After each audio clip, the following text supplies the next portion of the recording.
Speaking of the psychological warfare, though, let's go to how like the media and the influencers are crashing out about this, because as always, they're just lying through their teeth. And here's Scott Bessent handling this masterfully.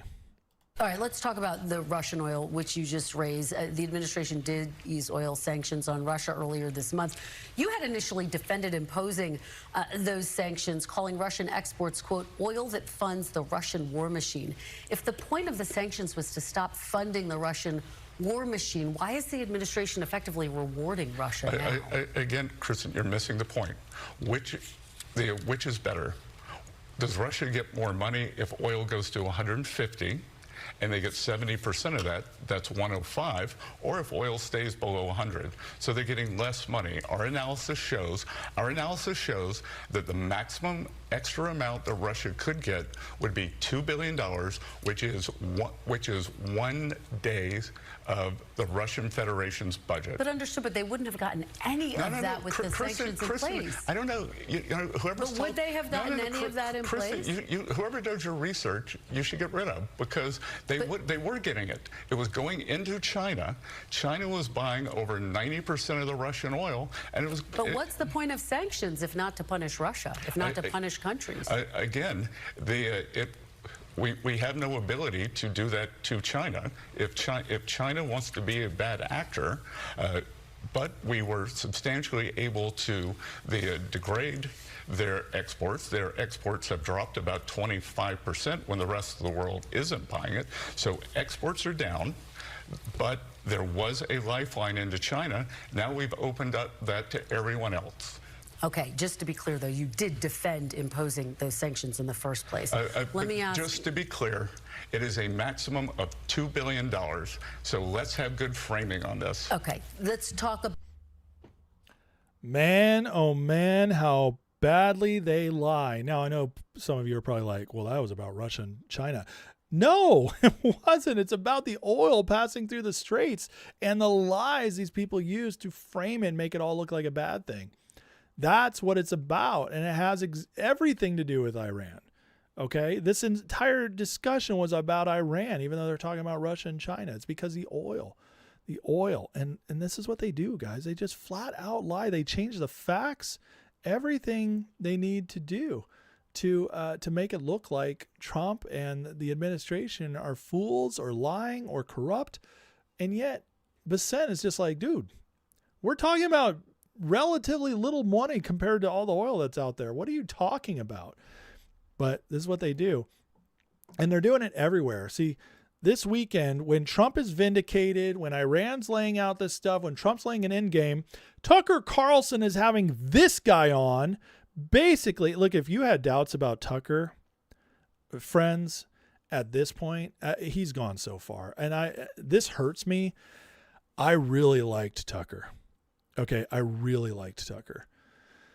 At this point, he's completely gone. I have no defense for him anymore. The only thing is, like, if he ultimately shows that he was the greatest freaking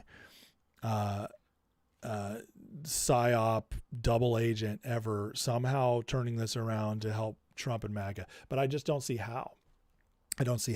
Listen to this little clip from what he from the show he had this weekend. By the way, this is all to just show like how the Iran war is making the media and the influencers all crash out, and they're showing who they really are because of this. So what I would do is basically sit down everyone, okay, including Russia, China, Iran, and say, it's time for a new world order where we are partners in this relationship. Right? Before America was the hegemon, before the US dollar was the world reserve currency. But now what we want to do is open a dialogue where everyone is respected, where America is no longer the bully, but a willing partner in creating a new economic order that benefits everyone and not just a few.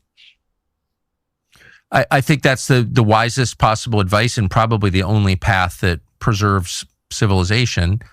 But the one country standing in the way of that is Israel. So, do you hear what he just said? We should enter into basically like a trifold leadership of the world with Russia and China, In other words, giving up some of our sovereignty. Later, they talk about how Tucker talks about how we should step aside and allow China to rise up with us. Can you believe this insanity?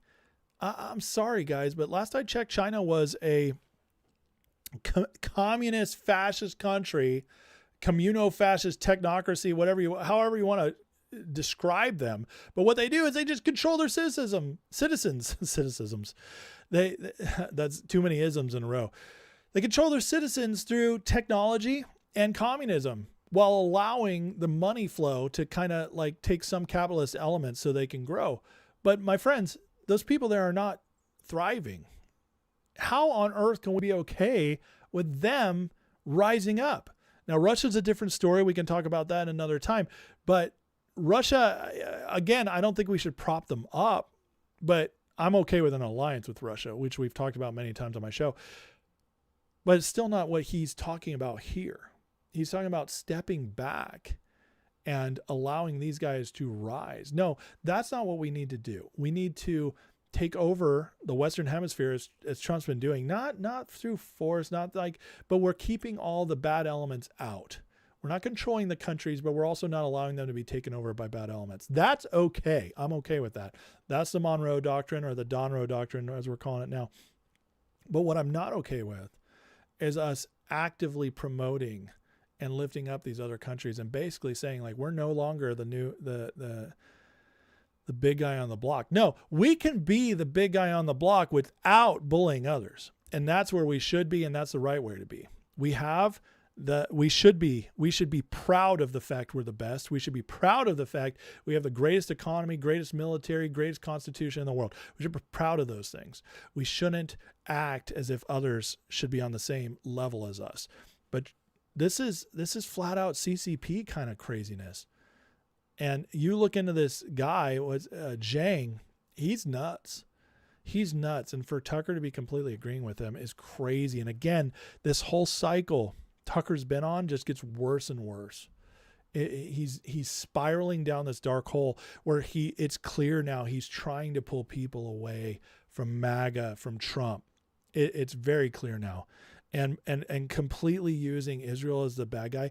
Again, for all the new people, for the, the people in Rio Linda in the back, that's a testament to Rush right there. I'm not a Zionist.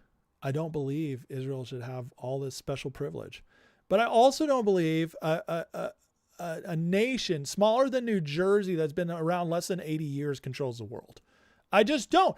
I don't believe that a country that we do support, and I don't agree with all the money we've sent to them, but we've sent them less money in 40 years than we sent to Ukraine in 3. Okay? It's all about context, and context says that as big as a problem Israel has been in some areas, they're not as big a problem as many people say they are. And to bring it all back to Israel is retarded. It's absolutely retarded. And it takes a smooth brain. It's obviously an operation because there's just no facts behind it. And people are going to say right now, Miriam Adelson gave him all this money. Yeah, so did Elon Musk. And Elon Musk gave him more than Miriam Adelson. And you know what Trump did? Trump said, thank you, Elon. And then he took away his green energy credits, which basically funded Tesla and brought it up to where it is. That tells me that Trump is not bought, okay? And there's no amount of money that can buy him. Also, just because, like, no amount of money when you're already a billionaire is worth getting shot at, getting your ear grazed, almost killed, getting multiple assassination attempts on you, having your entire wealth taken away, going through federal charges. None of it's worth that. I'm sorry. It's just not. So anybody who thinks that Trump is bought, I'm sorry. I literally think you're an idiot. I really do. I'm sorry. It's okay that you have that opinion, I guess, but it does tell me you have no idea what you're talking about. And so I'm not going to take your opinion seriously. I can respect you as a person, but I can't respect your opinion. It has so little research and logic behind it that I consider anybody who thinks Trump is bought off as a political idiot. And that's where we're going to go. We're there. And obviously I've done the work. I'm not going to change my mind on this. PDB shared this, which is perfect. At the same time, headlines coming out about the U.S. and Iran working toward a deal and Trump saying we're winding down, trying to work our way out, suddenly the entire internet is flooded with attacks on Israel, with influencers pushing it. What a pattern. Yeah. I mean, it tells you all you need to know. There's an old saying, timing is everything. When I see Trump go to war against Iran and everybody makes it about Israel, timing's everything. Timing is everything. In all the other wars, even Iraq at the beginning, even Afghanistan at the beginning, which turned out to be boondoggles and quagmires, I'm not a fan of those. But when we went in, the president, 90% approval, 80% approval. Barack Obama's initial strikes Syria, high approval. Bill Clinton strikes, high approval. We always rally behind the flag. So the fact that we didn't see this on this one tells me that it's actually probably the right thing, because who's the media controlled by? Think about it. City of London, Deep State, MI6. Yeah, that's who's behind it all. And I don't think Israel gains much from everybody going anti-Israel, but a lot of others do. A lot of others do. Tells you all you need to know. Here's an example of just how these talking points go out. And once you hear it, you can't unhear it. This is sad to me, but it's the exact same as the mainstream media getting their talking points at 4 a.m., which we've all seen before. But here's Carrie Prejean Bowler and Megyn Kelly. Like I said, I would rather die. I would rather die than worship Israel. And it was all really about the Israel thing. And I'd rather die than bend the knee to these people. I'd rather die. Would you? Reject that. And it Rather feels die. so What a- free, you what a guys. line. I honestly feel so free. I'm no longer in chains. What's important to me is I live free. And that, frankly, is what it means to be an American. You can't make this stuff up. And somebody actually teased me the other day. They were like, you always say that. You can't make this up. Well, it's true. I'm sorry. You can't make this stuff up. They literally just parroted each other exactly, word for word. I'd rather die. At least I'm free. People don't say that within a day of each other unless they've gotten the talking points. It's crazy how this is all going down. Now, things are turning in Trump's favor so much that some of the influencers are actually turning back towards Trump. They're going to try to weasel their ways back in. Here's Cernovich. Israel's far from perfect, but now everyone sees what Iran would do with more advanced technology or weaponry. They're attacking Arab nations like a rabid dog. They had missiles that could reach Europe. They lied about everything. Oh, you say so, Cernovich? What was it, a week ago you were completely coming out against Trump? Cerno realized, oh, crap, that missile just proved us all wrong. I better try to get back in good with MAGA. That's what Cerno's doing. Let's see how many others try to do it. This is pathetic. Cernovich is totally pathetic. He blocked me years ago just for asking him a question. This guy cannot handle any true opposition.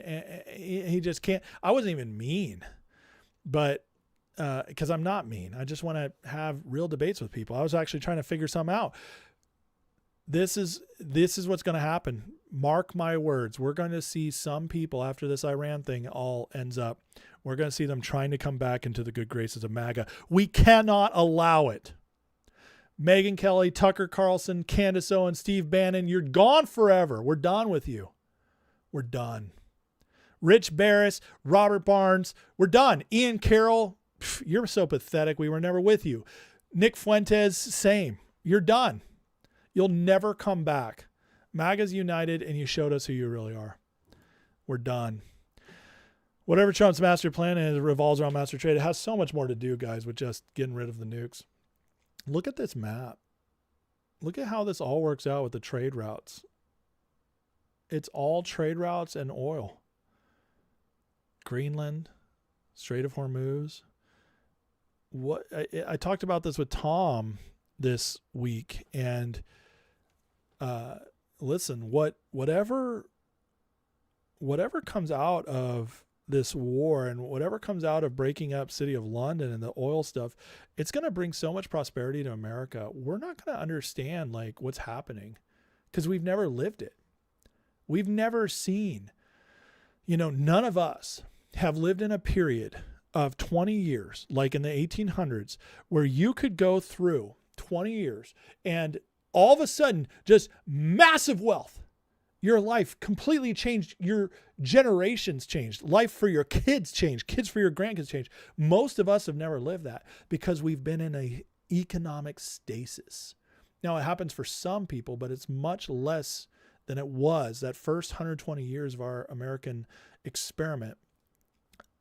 Since they got into us with the income tax and the Federal Reserve, they have been changing our system more and more to mirror City of London, to be controlled by them.